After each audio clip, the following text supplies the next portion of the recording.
오늘 함께 하는 말씀은 누가복음 9장 28절에서 36절까지 말씀입니다. 누가복음 9장 28절에서 36절까지 말씀.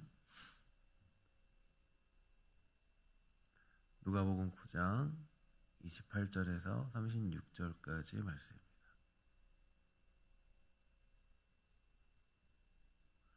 한 절씩 교독하면서 읽도록하겠습니다. 이 말씀을 하신 후에 8일쯤 되어서 예수께서 베드로와 요한과 야고보를 데리고 기도하시러 산에 올라가사 기도하실 때에 용모가 변화되고 그 옷이 휘어져 광채가 나더라. 문득 두 사람이 예수와 함께 말하니 이는 모세와 엘리야라. 영광 중에 나타나서 장차 예수께서 예루살렘에서 별세하신 것을 말하세. 베드로와 및 함께 있는 자들이 깊이 졸다가 온전히 깨어나 예수의 영광과 및 함께 선 두 사람을 보더니 두 사람이 떠날 때에 베드로가 예수께 여짜오되 주여 우리가 여기 있는 것이 좋사오니 우리가 초막셋을 짓되 하나는 주를 위하여 하나는 모세를 위하여 하나는 엘리야를 위하여 하사이다 하되 자기가 하는 말을 자기도 알지 못하더라. 이 말 할 쯤에 구름이 와서 그들을 덮는지라. 구름 속으로 들어갈 때 그들이 무서워하더니 소리가 나서 이르되 이는 나의 아들 곧 택함을 받은 자니 너희는 그의 말을 들으라 하고 함께 있습니다. 소리가 그침에 오직 예수만 보이더라. 제자들이 잠잠하여 그 본 것을 무엇이든지 그때에는 아무에게도 이르지 아니하니라. 아멘. 오늘 우리가 살펴볼 본문은 누가복음 9장 28절에서 36절에 기록된 변화산 사건입니다. 여러분이 너무나 잘 알고 있는 사건이고 또 우리 많은 설교를 통해서 또 많이 성경을 읽을 때 또 되게 두드러지게 볼 수 있는 특별한 사건이 되는데요. 예수님께서는 3명의 제자와 함께 산에 올라가셨고 또 그곳에서 그분의 모습이 이렇게 변화되었다라고 해서 이 변화산이라고 이렇게 얘기도 합니다. 어쨌든 이것을 이제 그 제자들에게 예수님의 영광을 부분적으로나마 보여주는 그런 순간이었는데, 물론 예수님의 영광은 우리가 상상할 수 있는 그 이상의 것이지만 이 제자들은 가시적인 변화를 통해서 이런 것들을 경험하게 되었습니다. 또한 모세와 엘리야가 나타나서 예수님과 함께 대화하는 장면으로 등장을 하게 되는데요. 이것은 예수님께서 구약에서 예언된 구속의 사명을 완수하실 분이시다라는 것을 드러내는 장면이 되기도 하죠. 이러한 놀라운 광경을 목격한 베드로는 이제 초막셋을 짓고 이곳에 머물자고 제안하고 있고요. 그리고 그러나 하늘에서 들려온 음성은 이 베드로의 생각을 넘어서는 이 중요한 메시지를 전달합니다. 하나님께서는 말씀하시기를 이는 나의 아들이니 또 그의 말을 들어라 라고 선언하심으로써 예수님께서는 이제 절대적인 권위를 가지신 하나님의 아들이다라는 것을 이제 이 사건을 통해서 확인시켜 주셨어요. 모세와 엘리야는 위대한 인물인 것이 분명하지만 이제 예수님과 동등한 위치에 놓일 수 또 없음을 또 강조하는 장면이 또 여기서 등장해주고 있습니다.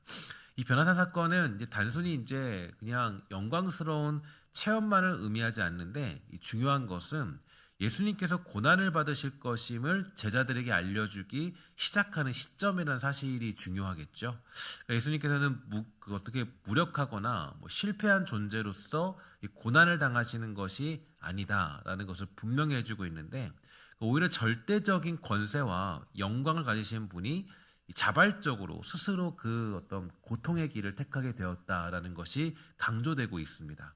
그러니까 성경은 잘 보면 인간의 어떤 업적이나 능력을 높이는 책이 아니라고 얘기할 수 있는데요. 성경이 강조하는 것은 오직 하나님의 영광이고 또 주권이고 우리는 그분 앞에 온전히 항복해야 되는 것도 보여주고 있죠. 기독교 신앙의 본질이 어떤 걸까요? 그러니까 우리 예수님께서 이렇게 자발적으로 그 길을 걸어가고 계시다. 그러니까 지금 이렇게 힘이 없는 게 아니라 이 능력을 있지만 이제 그냥 자발적으로 그 길을 걸어가고 있다. 이걸 봤을 때 이 기독교 신앙의 본질은 하나님께 대한 절대적인 신뢰와 이 순종으로부터 시작합니다. 그래서 아브라함의 믿음 사건을 좀 떠올려 보면 그는 이 100세 얻은 아들을 하나님의 명령에 따라서 기꺼이 바치려고 했죠. 근데 보면 여기서 이제 우리가 보통 이제 여기서 보면 이제 보통은 아브라함의 믿음에 대해서 칭찬을 해요. 아브라함이 그 100세의 아들을 얻어서 그 아들을 바치라고 했을 때 바쳤다. 대단한 믿음인데 우리가 그 믿음 좀 본받아야 되겠는데 보통 이런 생각을 많이 하지만 사실은 더 중요한 게 있어요. 중요한 게 뭐냐면 그러니까 아브라함이 순복했던 그 하나님이 어떤 분이냐라는 게 더 중요한 거죠. 그러니까 하나님이 누구시냐? 그러니까 하나님이 누구시길래 자기가 아들을 얻었는데 100세에 겨우 얻었는데 그 아들을 바치라고 했을 때 그 아들을 기꺼이 드릴 수 있었을까? 그러니까 이게 더 중요하다는 거예요. 그러니까 이제 중요한 거는 이제 하나님이 누구시냐가 더 중요하다라는 건데요. 기독교 신앙은 그러니까 우리가 하나님께 무엇을 드리고 대가를 얻어내는 어떤 공로주의 사상 같은 논리가 아닙니다. 오히려 이 하나님의 위대하심과 신실하심 앞에 우리의 존재를 온전히 맡기는 것이다 라고 얘기할 수 있고요. 또 하나님께서 우리에게 믿음을 요구하신다는 것은 우리가 진정으로 그분이 어떤 분이신가를 알고 있느냐는 질문이 더 중요한 거예요. 그러니까 이 기독교 신앙은 언제나 하나님이 높아지는 것이지 또 내가 어떤 뭘 했다 이게 아니라 하나님이 어떤 분이시기 때문에 우리가 그 하나님 앞에서 이제 순종하면서 하나님께 항복하여 살아가는 것 이게 바로 기독교 신앙의 굉장히 중요한 어떤 그런 논리가 될 수 있죠. 그러니까 예수님께서 변화산에서 자신의 영광을 드러낸 건 분명합니다. 그런데 그것은 단순하게 화려한 광채를 의미하는 것이 아니에요. 그러니까 예수님께서는 그 영광을 지니신 채로 십자가를 향해서 걸어가셨고 그 고난의 길이 바로 하나님의 영광을 온전히 드러내는 길이 되는 것이죠. 하나님의 영광은 그러니까 인간이 생각하는 방식과는 완전히 다릅니다. 그러니까 우리는 종종 그 영광이라는 것을 이 권력과 성공, 이 풍요로운 삶과 연결시키지만 성경은 고난과 희생 속에서 드러나는 하나님의 영광을 강조해주고 있다는 거죠.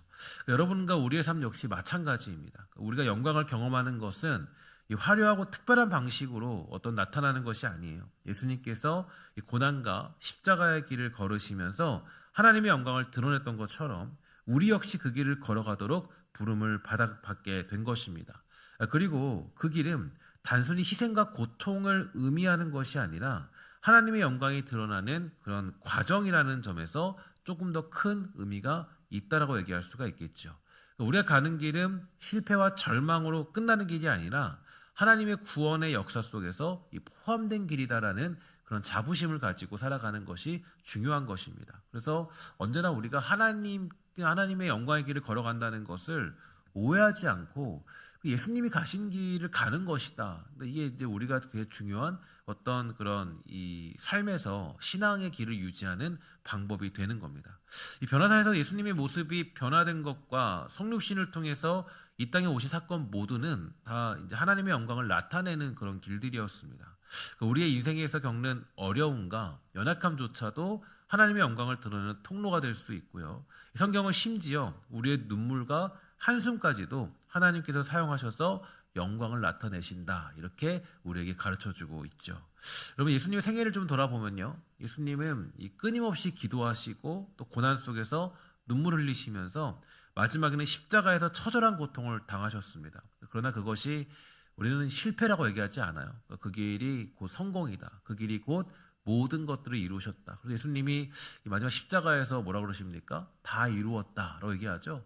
그러니까 만약에 십자가의 길이 뭐 실패한 길이었다면 예수님 마지막에 그랬을 거예요. 아유, 내가 조금 더 잘할 걸. 아니면 내가 조금 더 이거 내가 실수했는데 그러지 않았겠습니까? 근데 예수님이 십자가의 길, 그러니까 변화 사건을 이렇게 딱 보여주고 또 십자가의 길을 걸어가셔서 마지막 죽으실 때는 다 이루셨다라고 말씀하세요. 그러니까 이 얘기는 그러니까 우리는 이제 세상의 영광에서는 봤을 때는 실패죠. 왜냐면 죽어버렸으니까. 그리고 또 거기다가 십자가의 고난으로 또 처형당했으니까.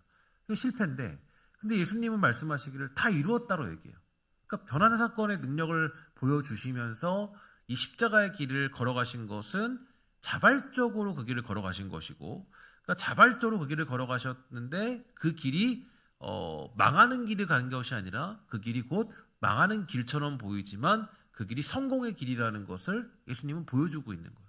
그러니까 우리는 보통 이제 예수를 믿을 때 여러분과 제가 어떠한 길에 있느냐는 그렇게 크게 중요하지 않아요. 그러니까 내가 어떤 상황을 만나느냐, 그러니까 내가 상황으로 나의 승리를 판단한다, 이거는 옳지 못한 거죠. 내가 조금 더 어렵다고 해서, 아니면 내가 소위 말해서 내가 원하는 기도의 제목들이 이루어지지 않고 내가 원하는 것들이 어떤 그렇게 가시적으로 보이지 않아도 그게 뭐 우리는 그럼 잘못된 길을 갔네? 그거 아니에요.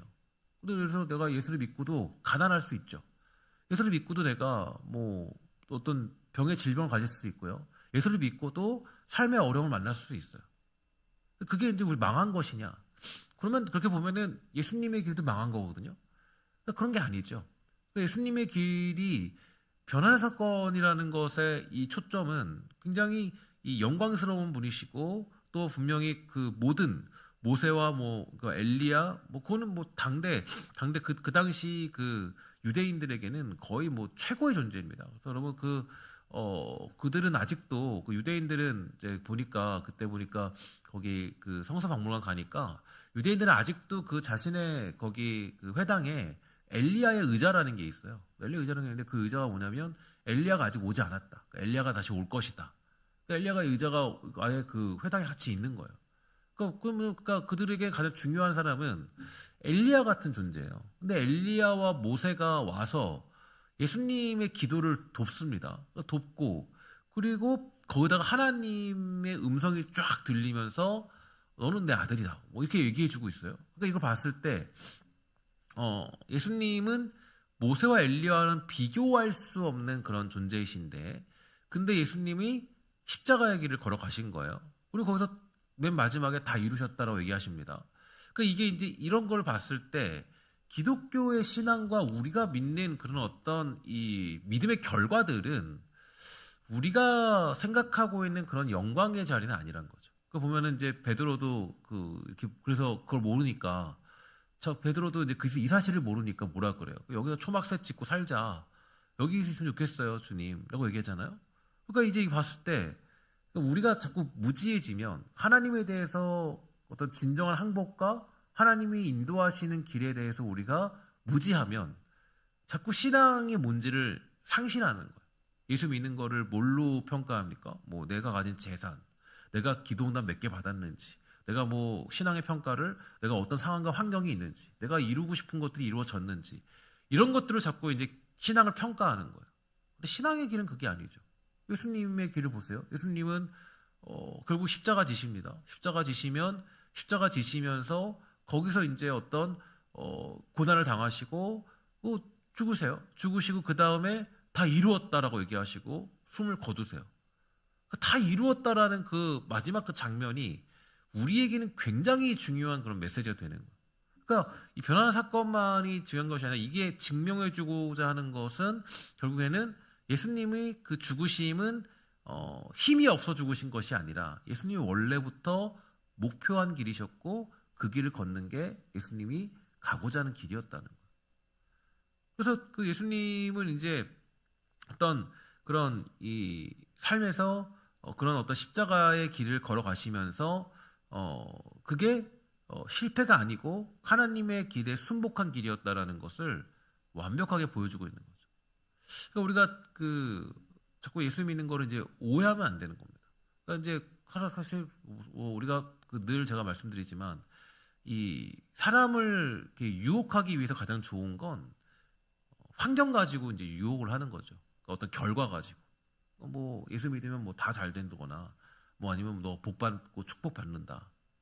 그러니까 이제 예수님이 그러잖아요. 이제 그 제자들이 얘기하기를 나중에 갔을 때 예수님 예수님이 왼편과 오른편에 앉게 해주세요라고 하는 그 무지한 제자들이 있지 않습니까? 근데 예수님이 그렇게 얘기해요. 야 그래 너 그렇게 원하면 앉게 해줄게 라고 얘기하잖아요.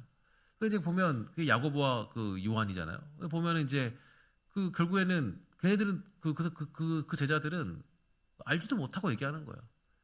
그러니까 그 길이 어떤 길인지. 그러니까 예수님의 길을 자꾸 모르면 자꾸 우리의 무지성이 드러나게 되고 그러니까 예수님이 어떤 길을 걸으셨는가, 또 믿음이 어떤 것인가, 그러니까 이게 우리를 잘 고민하지 않으면 자꾸 이제 그렇게 오해하게 되는 거예요. 그래서 여러분 성경을 아주 잘 읽고 묵상하셔야 돼요. 요즘에 이제 제가 우리 각각 지역별로 이제 여러분들이 이제 대표적으로 돌아가시면서 이제 말씀 묵상을 이렇게 딱딱딱 이렇게 하시는 걸 보면서 우리 교회가 참 많이 성장했다. 보면 이제 제가 어제부터 우리가 밴드에다가 이제 3월 뭐 이렇게 6일 하면 묵상한 내용들을 다 올리거든요. 올리면 그 정말 우리 교회가 정말 성장했어요. 신앙의 성장이 많이 생겼다는 게 다들 말씀 묵상을 이제 거의 이제 하기 시작하죠. 돌아가면서 계속 하고 계속 이제 많은 분들이 진행하죠. 말씀을 묵상한다는 게 왜 중요하냐면 그러니까 이런 길들을 깨닫기 위해서. 그러니까 내가 삶에서 만나는 문제들이나 이해할 수 없는 일들을 결국에는 이 말씀으로 해결을 해야 되거든요. 그런데 이제 이런 것들을 모르면 말씀을 내가 묵상하고 않고 이걸 제대로 하나님이 어떤 분이신가 모르면 그럼 자꾸 이제 내 삶에 해결점이 없는 거예요. 그래서 이 말씀을 묵상하는 참 우리 성도들이 참 멋지고 참 이렇게 많이 성장했구나라는 생각을 하게 됩니다. 어쨌든 간에 이제 중요한 것은 우리가 이제 이런 내용들을 통해서 알아야 될 것은 그것이에요. 그러니까 예수를 믿는다는 길은 변화사 사건의 영광만을 추구하는 것이 아니라 결국에는 예수님이 스스로 걸어가신 그 길을 우리도 가야 된다. 이게 우리에게 주신 거예요. 그래서 자기 십자가를 지고 자기를 부인하지 않고 나를 따르지 않고는 너가 내 제자가 될 수 없다라고 얘기하잖아요. 우리가 생각하는 영광은 아니에요. 그러나 성경이 생각하는 영광은 뭐냐면 내가 믿고 있는 하나님이 누구신가에 대한 질문 앞에 그 질문 앞에 엎드려서 내가 하나님의 말씀에 순복하며 살아가고 있는가. 이게 우리가 이제 오늘 질문해야 될 내용이 되는 것입니다. 사랑하는 여러분, 이 새벽을 통하여서 여러분들이 이 말씀을 통해 하나님이 누구신가에 대해서 잘 고민해 보십시오. 그분은 분명히 영광의 하나님입니다. 분명히 하나님의 아들이 분명해요. 변화사 사건을 통해서 보여주셨어요. 근데 결국에는 그분은 스스로 하나님의 뜻에 복종하여 순종하여 그 길을 걸어가신 하나님이시죠. 그 하나님의 아들이시죠. 우리도 역시 그 예수님의 본을 받아 그 길을 걸어가는 것입니다. 지금 내가 추구하는 것은 변화산의 사건입니까? 아니면 그 완벽하신 하나님 앞에 순종하며 살아가는 것입니까? 그것을 질문해보고 또 우리 신앙의 길을 온전히 살아가는 복된 성도가 다 되기를 주의 이름으로 간절히 부탁을 드리겠습니다. 기도하도록 하겠습니다. 하나님 감사합니다. 때때로 우리는 여러 가지 낙심할 일을 만나서 그 길이 잘못된 길을 간 것이다 라고 생각하기도 하지만 하나님 그 길 앞에 우리가 정말 온전히 서는 자로서 부름받게 되었음을 잊지 않도록 주님 허락하여 주시옵소서.